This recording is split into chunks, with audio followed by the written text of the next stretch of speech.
Okay, class 10 chapter number 12 theorem 1 समझने के लिए आपको पहले पता होना चाहिए कि सेंट्रल एंगल क्या होता है और सर्कम एंगल क्या होता है। ये पेज नंबर 271 आपके जो टेक्स्ट बुक है उस पर इन दोनों की डेफिनेशन मौजूद है।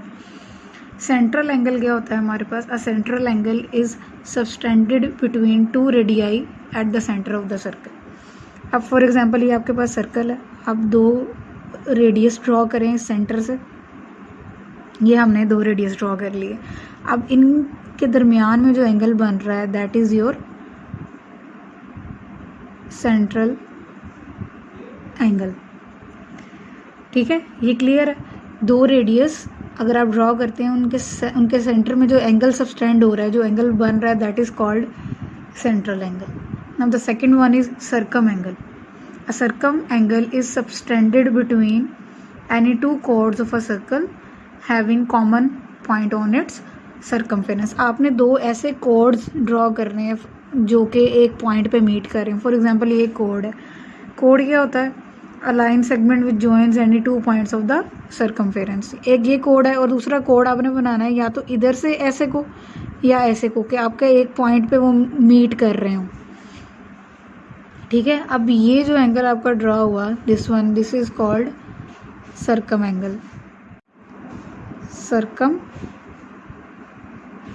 एंगल, ठीक है, ये क्लियर है।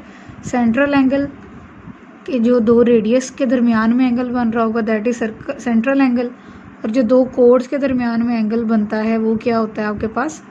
Circum angle. क्लियर? अच्छा, अब आपने पढ़ा है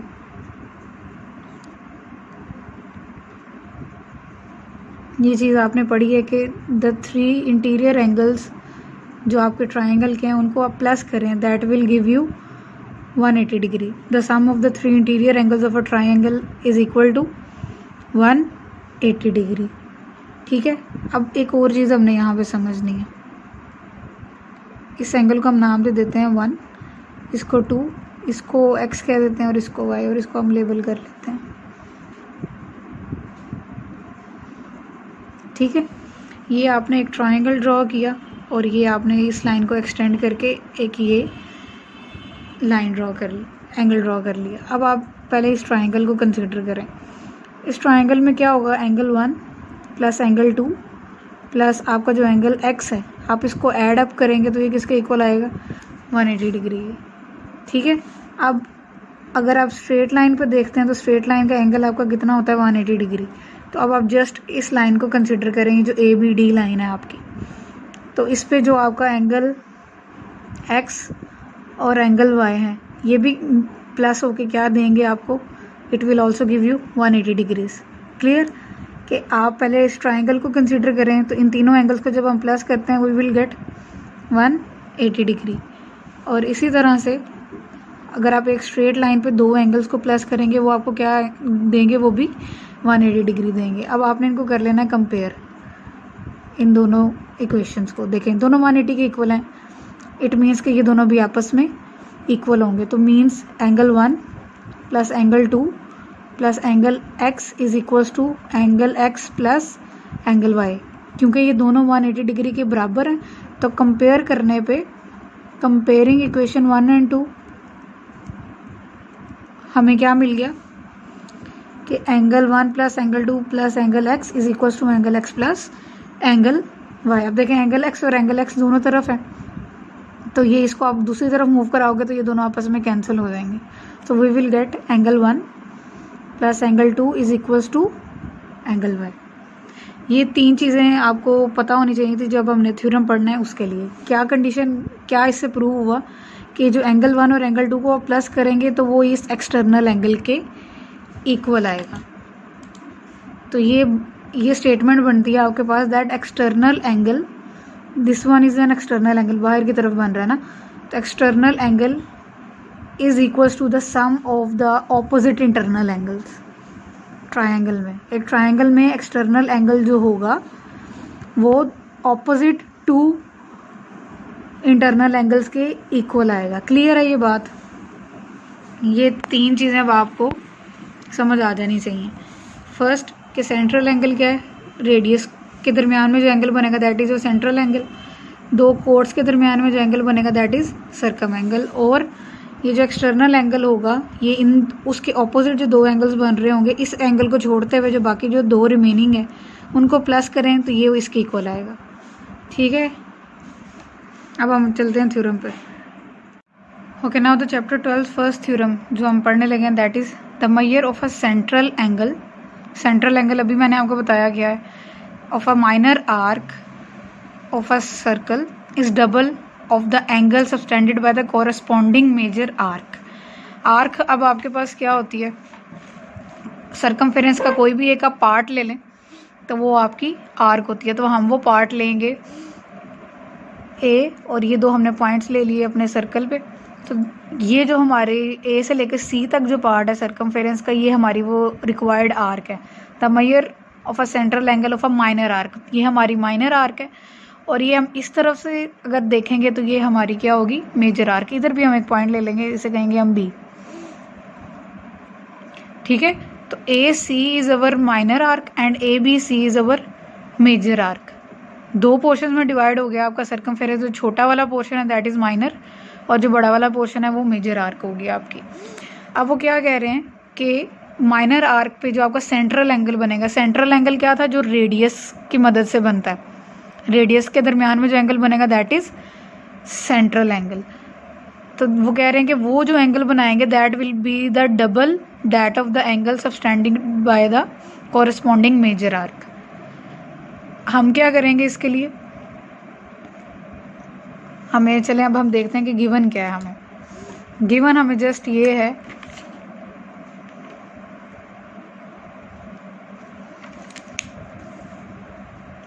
हमें गिवन है दैट ए सी, आर्क का सिंबल होता है ऐसे कर्व में, A C is an arc of a circle.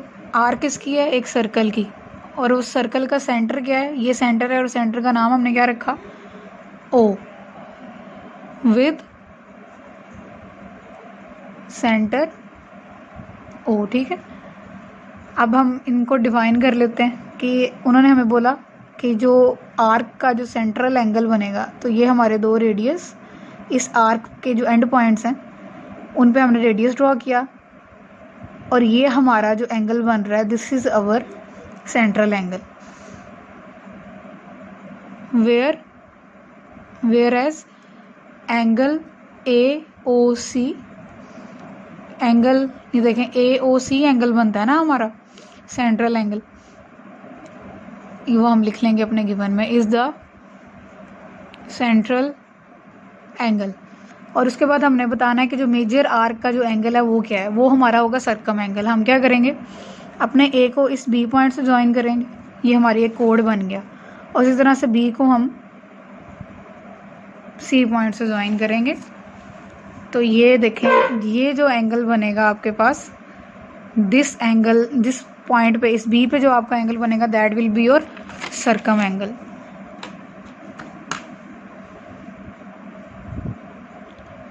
ठीक है, हमने एंगल ए ओ सी बता दिया कि हमारा एंगल ए ओ सी क्या है। अब हमने बताना है एंगल, इस एंगल का नाम क्या है, ए बी सी। इस पॉइंट पे एंगल है तो हम इसे ऐसे डिफाइन करेंगे A B C. Angle A B C is circum angle. Clear, ये हमें गिवन है कि एक आर्क गिवन थी, सर्कल गिवन था, सेंटर जिस सर्कल का क्या है ओ। उसके बाद हमने डिफाइन किया कि हमारा सेंट्रल एंगल किस एंगल पे बन रहा है, ए O C is our central angle और ए बी सी क्या है हमारा सर्कम एंगल। हमें प्रूव करना है कि ये जो एंगल है इस एंगल के डबल होगा।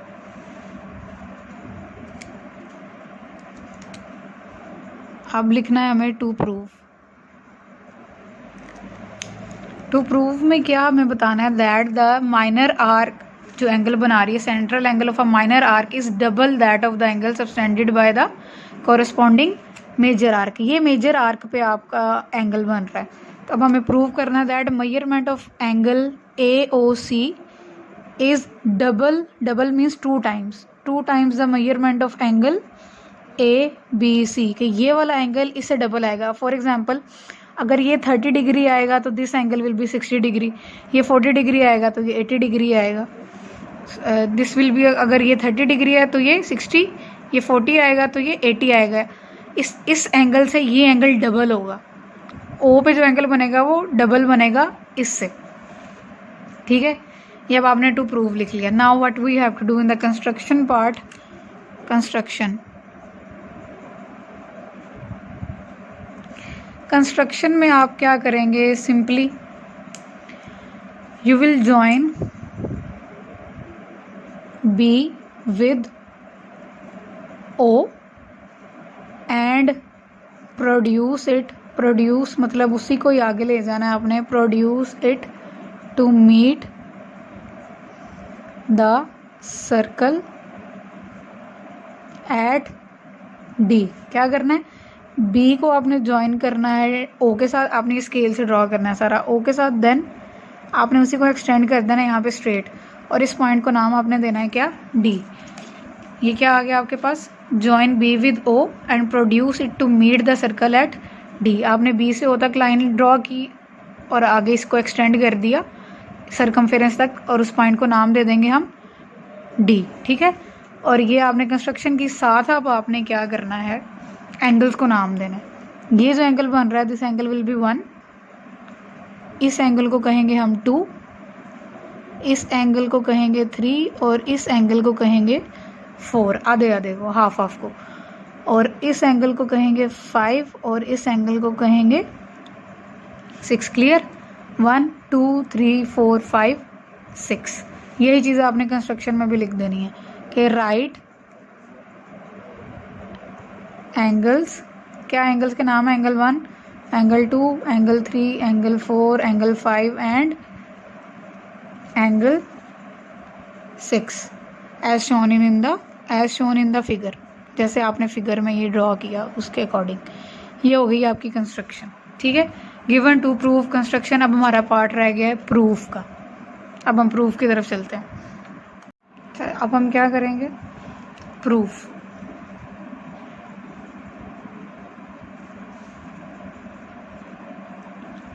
प्रूफ के लिए आपकी एक तरफ होंगी स्टेटमेंट्स, इधर से स्टार्ट करें, statements and reasons.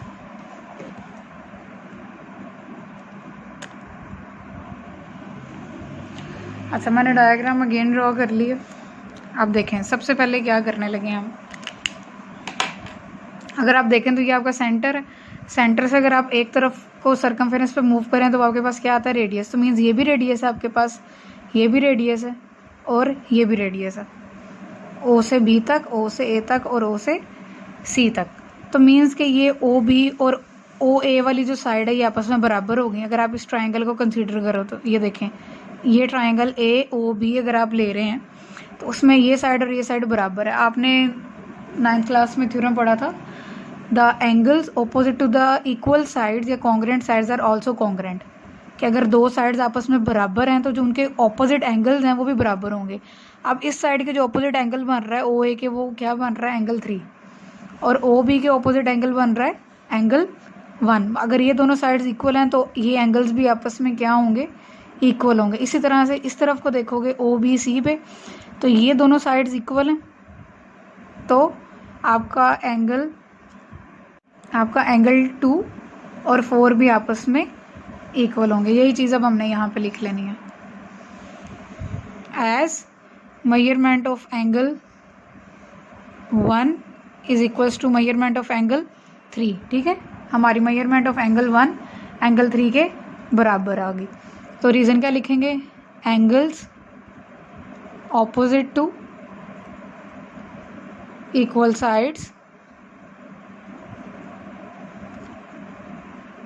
In triangle O A B. Triangle का नाम क्या है, ओ ए बी, ये वाली ट्राइंगल, उसमें ये दोनों साइड्स बराबर हैं तो ये दोनों हमारे एंगल बराबर आ गए। और उसके बाद हम यही चीज़ लिखेंगे दूसरे ट्राइंगल के लिए कि and measurement of angle 2 is equals to measurement of angle 4। इसकी भी रीज़न क्या है, angles opposite to equal sides in triangle. अब ट्राइंगल का नाम चेंज हो जाएगा, ट्राइंगल का नाम क्या आएगा? OBC। पहले क्या था? ये वाला ट्राइंगल था, अब ये वाला ट्राइंगल है OBC, या BOC भी लिख सकते हो, जैसे भी ये ठीक रहेगा। ठीक है, इसको आपने नाम दे देना है 1, इसको कह देना है हमने 2। अब हम आगे चलते हैं। आगे अभी जो मैंने आपको ट्राइंगल वाला बताया था कि आपके पास अगर इस तरह से ट्राइंगल बन रहा है और ये लाइन को आप एक्सटेंड करें तो ये वाला एंगल इन दोनों एंगल्स के सम के इक्वल आएगा। यही चीज़ अब आप यहाँ पे देखो, ये ट्राइंगल है, इसको मैं यहाँ पे ड्रॉ करती हूँ सेपरेट। अगर ये इस तरह से है, ये ट्राइंगल है आपके पास, और ये लाइन जो एक्सटेंड हुई हुई है ऐसे सीधी, और इस पे एंगल बन रहा है 5, इधर एंगल 3 है और इधर एंगल 1 है। तो अब इसको मैं ऐसे रोटेट करती हूँ तो देखो ये यही वाली कंडीशन बन रही है, ये वाली, कि ये ट्राइंगल है और ये एक्सटेंड हुआ हुआ है, तो ये वाला एंगल इस और इस एंगल के इक्वल आएगा। एंगल 5 किस किस के इक्वल आएगा? 1 और 3 को प्लस करके। तो यही चीज़ अब हम यहाँ पे लिखेंगे, दैट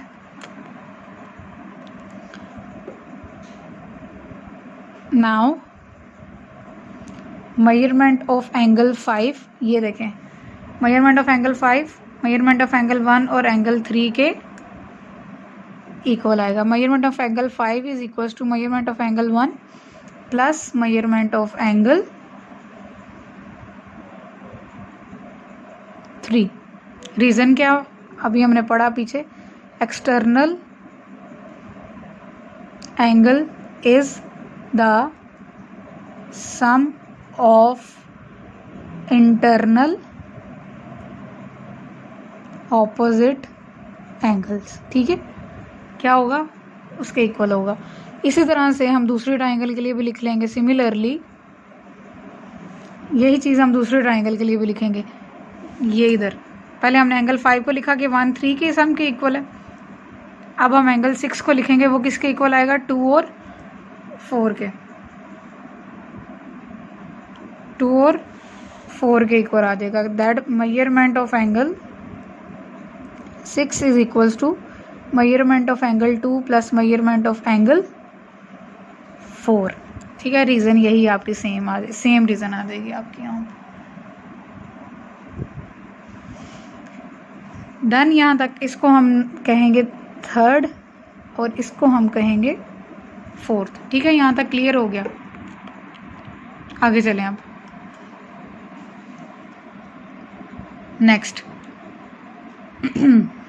अब ये देखो, यहाँ पे हमने प्रूव किया that measurement of angle 1 is equal to measurement angle 3, और ये देखें मेजरमेंट एंगल 5 हमने किसके लिखा है? 1 और 3 के इक्वल है।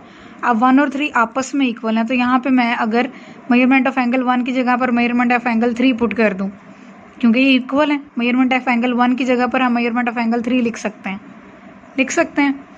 अब हम यही करने लगे हैं यहाँ पे। अगेन यहाँ पे लिखें, अगेन इसको लिखें measurement of angle 5 is equal to measurement of angle 1 की जगह पर अब हम लिखेंगे measurement of angle 3 plus measurement of angle 3। दोनों सेम एंगल्स हैं, तो ये क्या हो जाएंगे?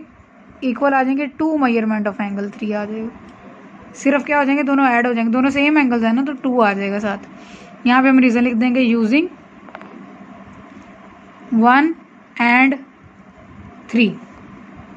ठीक है, एंगल 1 और एंगल 3 आपस में बराबर थे, तो हमने यहाँ पे एंगल 1 की जगह एंगल 3 पुट कर दिया, तो मेजरमेंट ऑफ एंगल 5 क्या हो गया? Measurement angle 3 plus measurement of angle 3 के इक्वल आ गया, जिसको प्लस करने से वो 2 मेजरमेंट ऑफ एंगल 3 हो गया। इसी तरह से अब हम 2 और 4 पे भी यही करेंगे।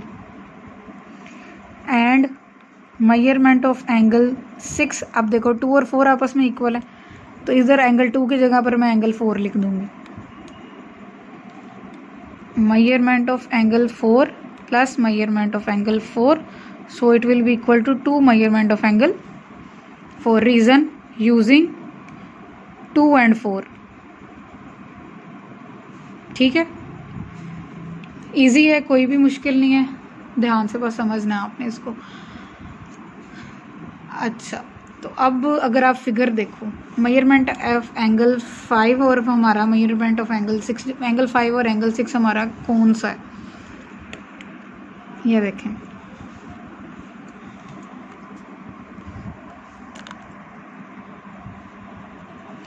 एंगल 5 और एंगल 6 ये हैं, तो इन दोनों को अगर हम प्लस कर दें, हमें यही फाइंड करना था ना, हमें ये प्रूव करना है कि ये जो पूरा एंगल है इसके डबल है, तो मतलब इन्हें हमें प्लस करना पड़ेगा एंगल 5 और एंगल 6 को, तब ये जाके पूरा एंगल बनेगा। ये देखें, ये जो आपने प्रूव किया मेजरमेंट ऑफ, इसको अब हम कह देंगे, इसको 5 कह देंगे और इसको हम 6 कह देंगे, ठीक है। इन दोनों को ऐड करेंगे आपस में अब, ठीक है। Measurement of angle 5 plus measurement of angle 6, ये दोनों साइड इधर ऐड होंगी और ये दोनों इस तरफ ऐड हो जाएंगी। 2 measurement of angle 3 plus 2 measurement of angle 4 हो गया ये, ठीक है। ये दोनों ऐड हो गए और ये दोनों साइड्स ऐड होके लिख लिया आपने, ठीक है।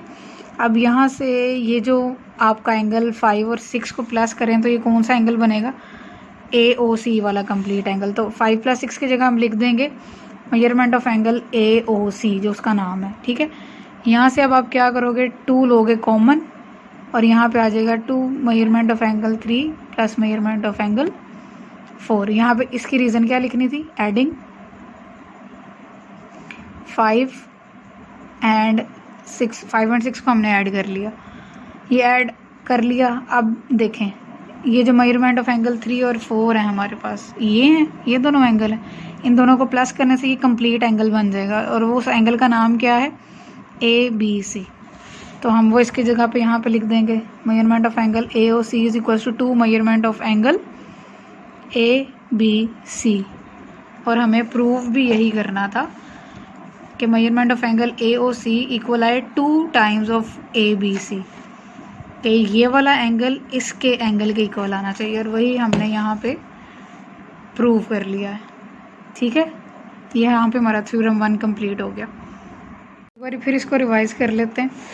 इसमें आपने क्या प्रूव करना था, आपको प्रूव करना था कि ये जो सेंट्रल एंगल है that will be the double of this circum angle.